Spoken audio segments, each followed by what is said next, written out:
Pastry and Fuel meet with Casserole to talk about the city's affairs. The first thing Casserole says immediately after he checks the paper in his hand is the fact that they have no money. They tell him that they all know their city is short on funds, and that is even the reason why they are in his office, so they can all discuss what can be the solution to the problem they are going through. Pastry narrates that it has been challenging for their city to overcome the bandits' attack. For a city that depends on fields like theirs, the bandits' attack can be challenging to get over because during the attack, several of their areas were destroyed, their houses were broken down, and even their wells were closed down.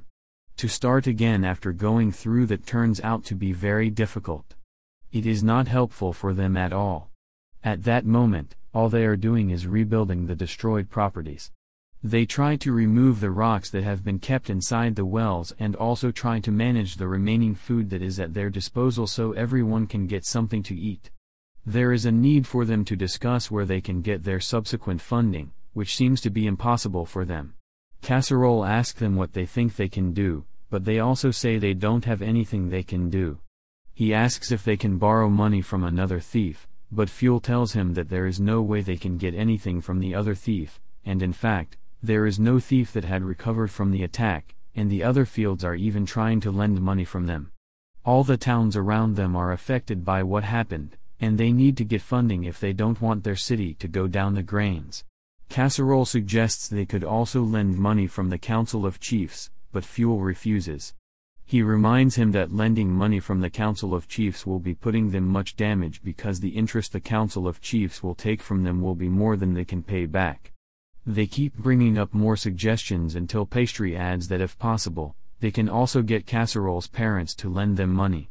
Casserole reveals to his son that his parents can't lend them money. He says that he has cut all his links with his parents for a long time, and he and his wife Agnes do not have any relationship with their parents.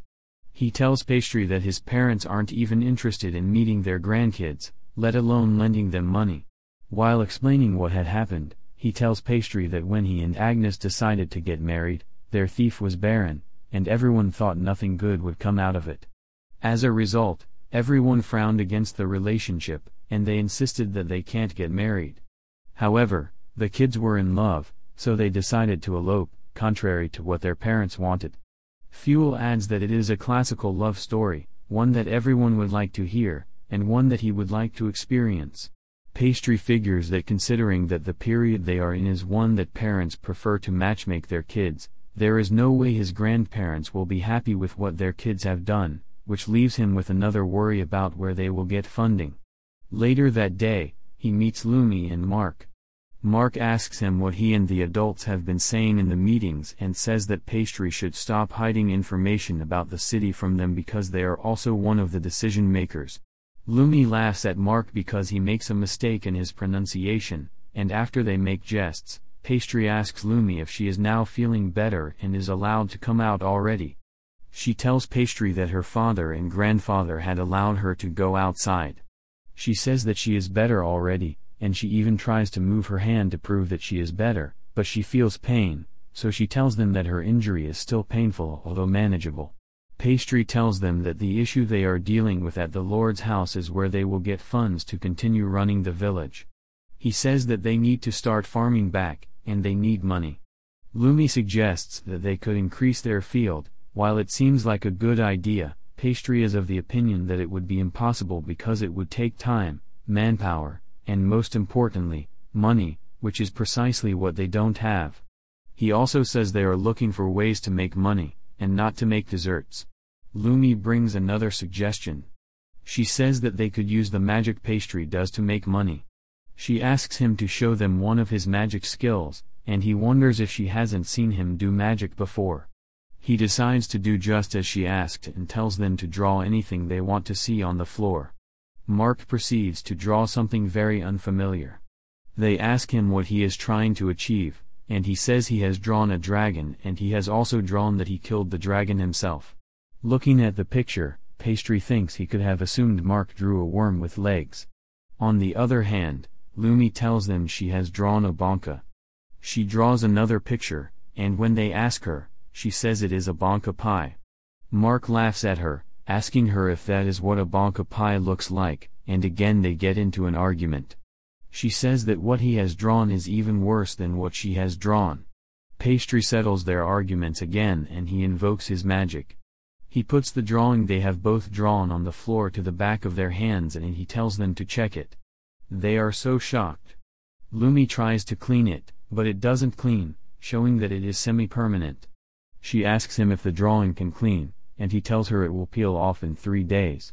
She says it is a very easy way to make money and asks him if he could use the same magic to draw something on a plank of wood or plank-like, recreate something wherever he wants. Immediately, she says that it triggers something in Pastry, and he realizes they could use the skill to make money.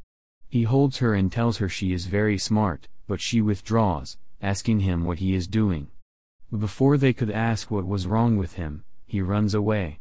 He goes home, and at home, Casserole has called Agnes to ask her if it is possible that she could get them some funds from her parents. She realizes that they are having issues but reminds him that there is no way her parents will accept to give her some money. He admits that she is right, and he shouldn't have bothered her. Pastry immediately enters and tells the adults he has seen a way to make money. He holds wood and reminds his father that he wants to marry Josephine. He asks Casserole how he intends to get a man for Casserole, and he replies that Casserole has teleportation magic. He can teleport from one place to another and take Josephine along so they can find a suitor. He asks Casserole how nobles who do not have teleportation magic find suitors for their kids. Casserole replies that they have to travel to the royal capital and attend the ball, and traveling is a lot of money, so they get to spend a lot, and they are even at the risk of being attacked by monsters on the way, so it is a difficult journey. Pastry tells them he has found a solution. He uses his magic and draws Agnes on the piece of wood with him. He shows his parents if nobles can buy such drawings to show potential suitors what their daughters look like. The drawing looks precisely like Agnes, and everyone is shocked when they look at the picture. Well, Pastry tells them he wants to name it Matchmaking Photos, and when they are trying to pitch it to other nobles, they will tell them the photo saves them from the stress of traveling with their kids to other cities to find a match for their daughters. When Casserole looks at the picture, he admits they could sell it for a few gold coins, and since it is magic and not painting, they don't need to buy materials to get it done, so it is profitable. Fuel is concerned that if they bring that product out, it may reveal the level of magic Pastry has, but Pastry claims there is no way people won't know that he can use magic, and they can actually claim that is the only type of magic he uses, so they can conceal his other skill.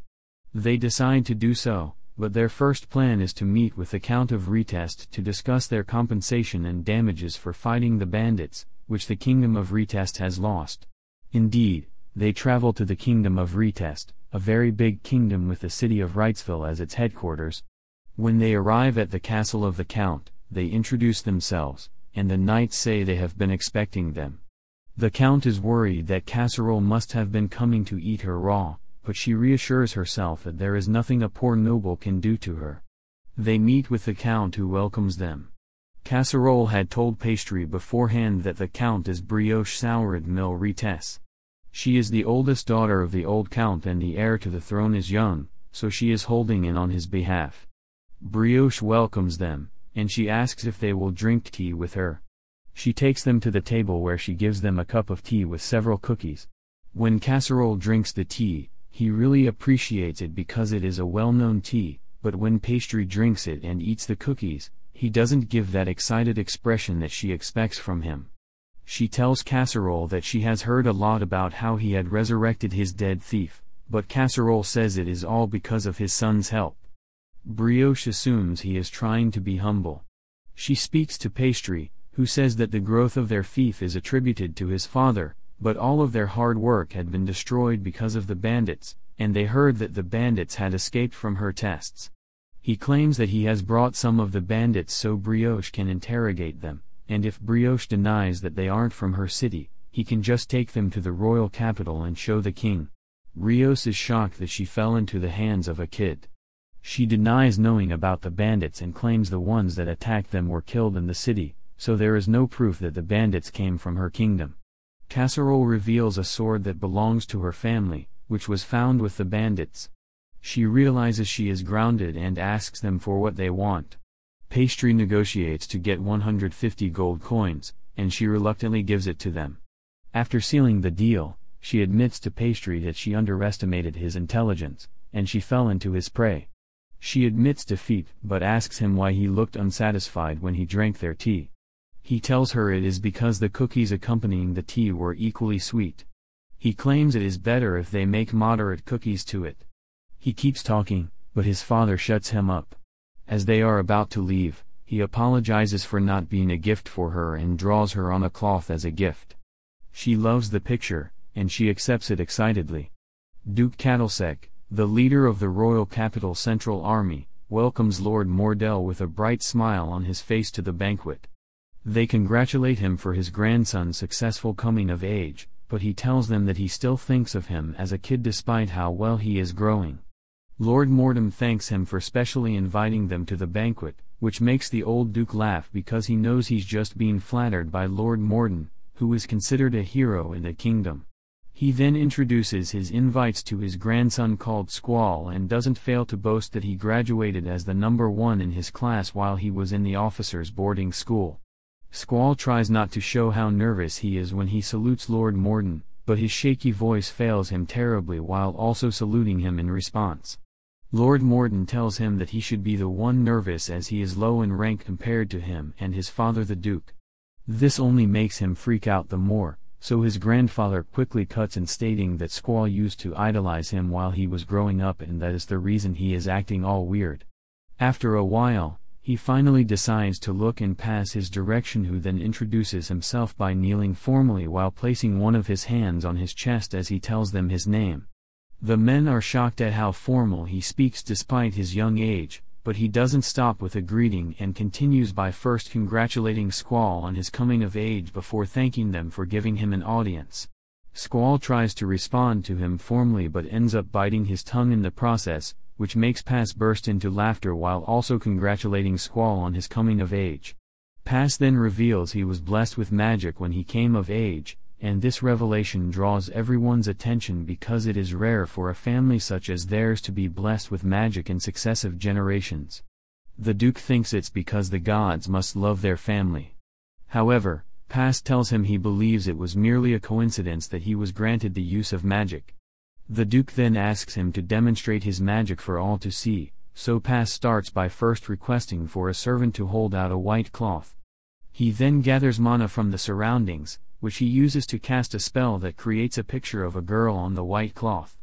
Everyone is taken aback by the nature of the spell, most especially Squall, and this makes Pass gift the cloth to him on behalf of himself as well as Margrave Hubert. On hearing the name, the Duke notices that the guy is absent in the ceremony, so he quickly surmises that the picture must have something to do with him. Pass quickly cuts in and reveals that the girl in the picture is actually the third daughter of the Margrave who is absent. Lord Morton then explains that because of the constant border dispute in the Margrave's domain, he was tasked with making sure his cute daughter called Lady Petra is known far and wide. Their plan actually works because Squall is now greatly infatuated with Petra just by looking at her picture alone. Pass quickly uses the opportunity to inform him that Lady Petra would also be hosting a party for her imminent coming of age, and they were told that Petra would love for Squall to be in attendance as an expression of friendship. The Duke quickly tries to decline the offer, but the love-struck Squall blindly agrees to attend without even consulting his guardian. The old man is smart enough to know that they're trying to arrange a marriage for him. However, Squall is an idiot. The Duke now realizes Pass has something going for him and isn't by any means acting like a child because he single-handedly carried the whole conversation towards the direction he wanted. Squall, on the other hand, is eager to know the exact date of the party, but the Duke stops him to inquire how he intends to travel to the domain. Unfortunately for the old man, Pass already had a plan in motion, which he then explains to them. He then tells the Duke that his father would gladly assist with his magic, and this move only further excites Squall, who jumps on the opportunity to experience Lord Morden's magic firsthand. He quickly asks Lord Morden if he would be willing to help him out, and once that's settled, the Duke gives in and then breathes a sigh of frustration that he lost the invisible battle of wits. Just then, Pass walks up to him to whisper into his ears that he thinks the Margrave has some kind of ulterior motive, which could be that he is tired of the persistent border feuds with his neighbors and plans to use the Duke's powerful military force to scare away his competitors in an arranged marriage between Lady Petra and his grandson. This seems to be the perfect means of accomplishing such a feat. Due to Pass's explanation, the Duke decides to announce that he would also be attending the said party because he is hopeful his grandson might get to meet the woman of his dreams. Some moments after the initial discussion, Squall meets with Pass to specially ask him to keep aside the honorifics and call him by his given name. He explains that he doesn't like formal stuff as they are weird to him, so Pass obliges and also requests that he simply call him Pastry or Pass for short. He then asks Pastry what he thinks Lady Petra might like, such as flowers or a special kind of snack, which makes him think for a moment before revealing that it might be best to get her sweets because she seemed to like the cookies he made for her when they first met. Squall then asks if he knows how to make sweets, to which he responds that it's one of the things he loves the most in the world. He starts talking about a new recipe of pie he was experimenting on, but Squall quickly kills the topic and tells him to focus on their initial discussion. He apologizes for getting carried away, but Squall tells him it's not a problem as long as he can do him a favor. He asks excitedly, thinking it would probably be to make a bunch of sweets. However, he is disappointed when Squall starts talking about the portrait he made on the white cloth. He tells him he'd like for it to be altered, but Pastry is confused as to what he means. He then goes straight to the point and tells him he wants it to be a little more sexual than it is. Later on, at the village where the reconstruction and provision distribution is still ongoing, Fuel tries to understand why Lord Morden is going out of his way to help enrich his subjects when he's not really obliged to do that much. He tells him he just doesn't want to see his subjects starve and thinks it is his responsibility to make sure that doesn't happen. Just then, Pastry walks in and asks if they were talking about sweets, to which they reply that he's wrong and should probably stop thinking about cooking all the time. He approaches them with some letters from Duke Cattlesack as well as one from Margrave Hubert. He quickly takes the two letters, and after a few minutes of intense anticipation, he smiles at them while announcing that they've acquired 20,000 silver coins in total. This means that Lady Petra and Lord Squall eventually got engaged, and it was thanks to their brilliant and well-planned efforts. Pastry is just happy all the stress they went through scrutinizing the matchmaking photos with Margrave wasn't in vain in the end. The Lord tells Fuel that they would first receive an advance of 30 silver coins, which makes him happy and even suggests that they could build an estate. Lord Morden quickly cuts in and explains that they shouldn't get their hopes up because the money is to set up adequate security to escort Lady Petra to and from her coming-of-age announcement, which is to be held at the capital. Although Pastry doesn't quite get it, Fuel points out that some people might not like the engagement between the two houses, and so they might plan to take desperate measures to make sure the engagement is cancelled. Fuel also notes that it's supposed to be impossible for the engagement to be made public since only a few people know about it. However, Lord Morden explains that the church has become a haven for obtaining information thanks to some officials who take bribes. He also explains that it would have been easy to protect Lady Petra using his teleportation spell, however, she has an entourage and guards, which would prove difficult for him to handle. The best option would be for him to teleport her to the capital, and once they touch down, they would also head to the church where she'll stay indoors in the sanctuary while they secure the only entrance leading inside. Inside the carriage, Margrave Hubert reveals to Lord Morton that he's heard his enemies are also on the move. He tells him to make sure he protects his daughter, and so he reassures the Margrave that he has put adequate plans in place. Once they get to the church, the men are the first to come out to make sure it's safe. They stand guard beside the carriage door, and shortly after, some men spring up from the bushes to attack them. While they keep Lord Morton and the Margrave occupied, a third enemy goes to the carriage to assassinate Lady Petra. However, Pastry blocks his strike with his own sword. He manages to stand his ground against the masked assassin, but when another one springs up from behind him, his dad arrives in time to protect him from the attack. Together, they manage to push the assassins back and give them a run for their money. After which, they quickly head into the church. The two girls' faces are filled with terror as they descend down the basement of the church, but Liko is the one the incident hit the most, and so pastry